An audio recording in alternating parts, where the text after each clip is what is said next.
Robert Banks Jenkinson, 2nd Earl of Liverpool KGPC, was an English politician and both the youngest and longest-serving Prime Minister since 1806. As Prime Minister, Liverpool called for repressive measures at domestic level to maintain order after the riots of 1819. He dealt smoothly with the Prince Regent when King George III was incapacitated.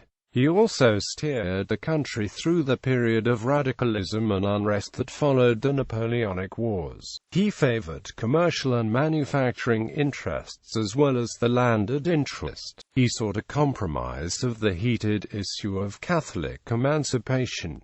The revival of the economy strengthened his political position. By the 1820s he was the leader of a reform faction of liberal Tories who lowered the tariff, abolished the death penalty for many offences, and reformed the criminal law. By the time of his death in office, however, the Tory party was ripping itself apart. John Derry says he was a capable and intelligent statesman, whose skill in building up his party, leading the country to victory in the war against Napoleon, and laying the foundations for prosperity outweighed his unpopularity in the immediate post-Waterloo years. Important events during his tenure as Prime Minister included the War of 1812 with the United States, the 6th and 7th coalitions against the French Empire, the conclusion of the Napoleonic Wars at the Congress of Vienna, the Corn Laws, the Peterloo Massacre, the Trinitarian Act 1812, and the emerging issue of Catholic emancipation. Early life. Jenkinson was baptized on the 29th of June 1770 at St. Margaret's, Westminster, the son of George III's close advisor Charles Jenkinson, later the 1st Earl of Liverpool, and his first wife, Amelia Watts. Jenkinson's 19-year-old mother, who was the daughter of a senior East India Company official William Watts, died from the effects of childbirth 1 month after his birth. Jenkinson was educated at Charterhouse School and Christ Church, Oxford. In the summer of 1789, Jenkinson spent 4 months in Paris to perfect his French and enlarge his social experience. He returned to Oxford for 3 months to complete his terms of residence and in May 1790 was created Master of Arts. He won election to the House of Commons in 1790 for Rye, a seat he would hold until 1803. At the time, however, he was under the age of assent to Parliament, so he refrained from taking his seat and spent the following winter and early spring in an extended tour of the continent. This tour took in the Netherlands and Italy, whereby he was old enough to take his seat in Parliament. It is not clear exactly when he entered the Commons, but as his 21st birthday was not reached until almost the end of the 1791 session, it is possible that he waited until the following year. With the help of his father's influence and his political talent, he rose relatively fast in the Tory government. In February 1792, he gave the reply to Samuel Whitbread's critical motion on the government's Russian policy. He delivered several other speeches during the session, including one against the abolition of the slave trade, which reflected his father's strong opposition to William Wilberforce's campaign. He served as a member of the Board of Control for India from 1793 to 1796. In the defense movement that followed the outbreak of hostilities with France, Jenkinson was one of the first of the ministers of the government to enlist in the militia. In 1794 he became a colonel in the Cinque Ports Fencibles, and his military duties led to frequent absences from the Commons. In 1796 his regiment was sent to Scotland and he was quartered for a time in Dumfries.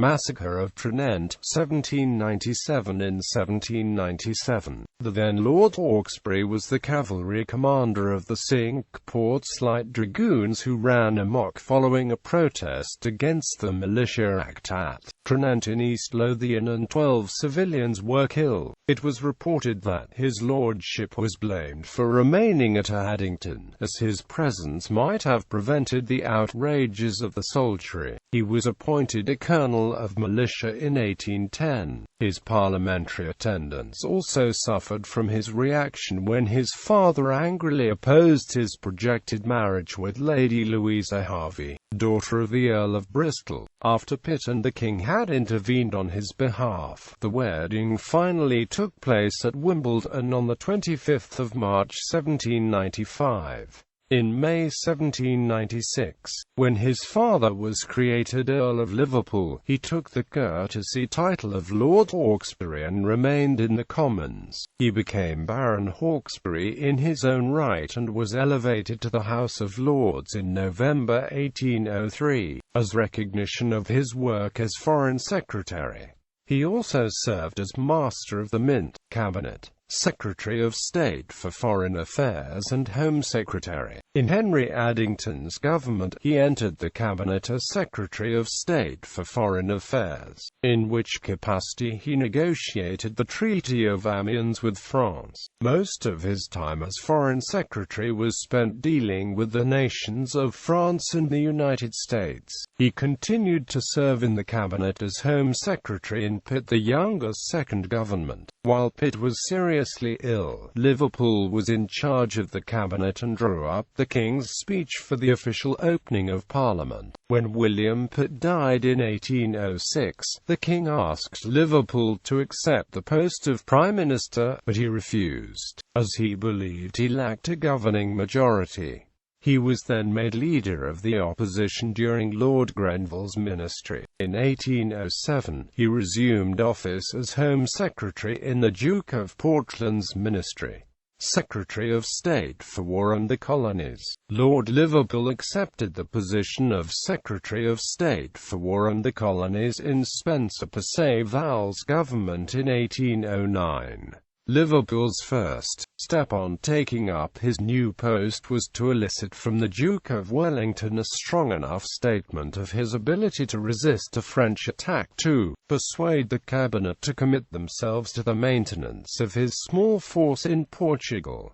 Prime Minister. When Perceval was assassinated in May 1812, Lord Liverpool succeeded him as Prime Minister. The cabinet proposed Liverpool as his successor with Lord Castlereagh as leader in the Commons, but after an adverse vote in the lower house, they subsequently gave both their resignations. The Prince Regent, however, found it impossible to form a different coalition and confirmed Liverpool as Prime Minister on the 8th of June. Liverpool's government contained some of the future great leaders of Britain, such as Lord Castlereagh, George Canning, the Duke of Wellington, Robert Peel, and William Huskisson. Liverpool is considered a skilled politician, and held together the liberal and reactionary wings of the Tory party, which his successors, Canning, Goderich and Wellington, had great difficulty with. Napoleonic Wars and the Congress of Vienna. Liverpool's ministry was a long and eventful one. The War of 1812 with the United States and the final campaigns of the Napoleonic Wars were fought during Liverpool's premiership. It was during his ministry that the Peninsular campaigns were fought by the Duke of Wellington. Britain defeated France in the Napoleonic Wars, and Liverpool was awarded the Order of the Garter. At the peace negotiations that followed, Liverpool's main concern was to obtain a European settlement that would ensure the independence of the Netherlands, Spain and Portugal, and confine France inside her pre-war frontiers without damaging her national integrity. To achieve this, he was ready to return all British colonial conquests. Within this broad framework, he gave Castlereagh a discretion at the Congress of Vienna, the next most important event of his ministry. At the Congress, he gave prompt approval for Castlereagh's bold initiative in making the defensive alliance with Austria and France in January 1815. In the aftermath, many years of peace followed. the Corn Laws and trouble at home. Agriculture remained a problem because good harvests between 1819 and 1822 had brought down prices and evoked a cry for greater protection. When the powerful agricultural lobby in Parliament demanded protection in the aftermath, Liverpool gave in to political necessity. Under governmental supervision, the notorious Corn Laws of 1815 were passed, prohibiting the import of foreign wheat until the domestic price reached a minimum accepted level. Liverpool, however, was in principle a free trader, but had to accept the bill as a temporary measure to ease the transition to peacetime conditions. His chief economic problem during his time as Prime Minister was that of the nation's finances. The interest on the national debt, massively swollen by the enormous expenditure of the final war years, together with the war pensions,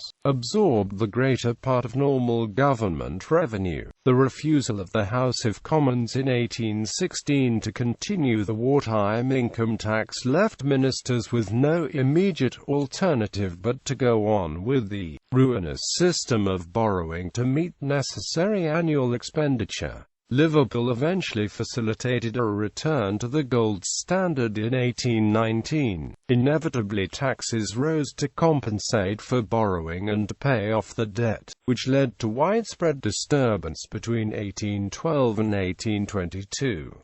Around this time, the group known as Luddites began industrial action by smashing industrial machines developed for use in the textile industries of the West Riding of Yorkshire, Nottinghamshire, Leicestershire and Derbyshire. Throughout the period 1811 to 16, there were a series of incidents of machine breaking, and many of those convicted faced execution. The reports of the secret committees he obtained in 1817 pointed to the existence of an organized network of disaffected political societies, especially in the manufacturing areas. Liverpool told Peel that the disaffection in the country seemed even worse than in 1794. Because of a largely perceived threat to the government, temporary legislation was introduced. He suspended habeas corpus in both Great Britain and Ireland. Following the Peterloo massacre in 1819, his government imposed the repressive Six Acts legislation, which limited, among other things, free speech and the right to gather for peaceful demonstration. In 1820, as a result of these measures, Liverpool and other cabinet ministers were almost assassinated in the Cato Street conspiracy. Lord Liverpool argued for the abolition of the slave trade at the Congress of Vienna, and at home he supported the repeal of the combination laws banning workers from combining into trade unions in 1824. Catholic emancipation. During the 19th century, and, in particular, during Liverpool's time in office, Catholic emancipation was a source of great conflict. In 1805, in his first important statement of his views on the subject, Liverpool had argued that the special relationship of the monarch with the Church of England, and the refusal of Roman Catholics to take the oath of supremacy, justified their exclusion from political power. Throughout his career, he remained opposed to the idea of Catholic emancipation, though did see marginal concessions as important to the stability of the nation. The decision of 1812 to remove the issue from collective cabinet policy, followed in 1813 by the defeat of Grattan's Roman Catholic Relief Bill, brought a period of calm. Liverpool supported marginal concessions such as the admittance of English Roman Catholics to the higher ranks of the armed forces, the magistracy, and the parliamentary franchise, but he remained opposed to the participation in Parliament itself. In the 1820s, pressure from the liberal wing of the Commons and the rise of the Catholic Association in Ireland revived the controversy. By the date of Sir Francis Burdet's Catholic Relief Bill Bill in 1825, emancipation looked a likely success. Indeed, the success of the bill in the Commons in April, followed by Robert Peel's tender of resignation, finally persuaded Liverpool that he should retire. When Canning made a formal proposal that the cabinet should back the bill, Liverpool was convinced that his administration had come to its end. George Canning then succeeded him as Prime Minister. Catholic emancipation, however, was not fully implemented until the major changes of the Catholic Relief Act of 1829 under the leadership of the Duke of Wellington and Sir Robert Peel, and with the work of the Catholic Association established in 1823. Final years. Liverpool's first wife, Louisa, died at 54. He soon married again, on the 24th of September 1822, to Lady Mary Chester, a long-time friend of Louisa. The marriage only lasted 7 years, however, until Liverpool's death. Liverpool finally retired on the 9th of April 1827, after, at Fife House, suffering a severe cerebral hemorrhage on the 17th of February, and asked the king to seek a successor. There was another minor stroke in July, after which he lingered on at Coombe until a third attack on the 4th of December 1828, when he died. He had no children and was succeeded in the earldom of Liverpool by his younger half-brother Charles Cecil Cope Jenkinson, 3rd Earl of Liverpool. He was buried in Hawkesbury Parish Church, Gloucestershire, beside his father and his first wife. His personal estate was registered at under £120,000. Legacy. Liverpool was the first British Prime Minister to regularly wear long trousers instead of knee breech. He also became the first Prime Minister to adopt a short haircut instead of long hair tied in a queue. He entered office at the age of 42 years, and one day, making him younger than all of his successors. He was also the longest-serving Prime Minister of the 19th century. Liverpool Street and Liverpool Road in London are named after Lord Liverpool, as is the Canadian town of Hawkesbury, Ontario, and the Hawkesbury River, New South Wales, Australia. The Liverpool River in the Northern Territory of Australia was also named after Lord Liverpool. Lord Liverpool's ministry. Lord Liverpool, First Lord of the Treasury and Leader of the House of Lords. Lord Eldon, Lord Chancellor. Lord Harrowby, Lord President of the Council. Lord Westmoreland, Lord Privy Seal. Lord Sidmouth, Secretary of State for the Home Department. Lord Castlereagh, Secretary of State for Foreign Affairs and Leader of the House of Commons. Lord Bathurst, Secretary of State for War and the Colonies. Lord Melville, First Lord of the Admiralty. Nicholas Van Sittart, Chancellor of the Exchequer. Lord Mulgrave, Master General of the Ordnance. Lord Buckinghamshire, President of the Board of Control. Charles Bathurst, Chancellor of the Duchy of Lancaster. Lord Camden, Minister without portfolio. Changes late 1812. Lord Camden leaves the cabinet. September 1814. William Wellesley Pole, the Master of the Mint, enters the cabinet. February 1816. George Canning succeeds Lord Buckinghamshire at the Board of Control. January 1818. Frederick John Robinson, the President of the Board of Trade, enters the cabinet. January 1819. The Duke of Wellington succeeds Lord Mulgrave as Master General of the Ordnance. Lord Mulgrave becomes Minister without portfolio. 1820. Lord Mulgrave leaves the cabinet. January 1821. Charles Bathurst succeeds Canning as President of the Board of Control, remaining also at the Duchy of Lancaster. January 1822. Robert Peel succeeds Lord Sidmouth as Home Secretary. February 1822 Charles Watkin Williams Wynne succeeds Charles Bathurst at the Board of Control. Bathurst remains at the Duchy of Lancaster and in the Cabinet. September 1822 Following the suicide of Lord Londonderry, George Canning becomes Foreign Secretary and Leader of the House of Commons. January 1823 Vansittart, elevated to the peerage as Lord Bexley, succeeds Charles Bathurst as Chancellor of the Duchy of Lancaster. F. J. Robinson succeeds Vansittart as Chancellor of the Exchequer.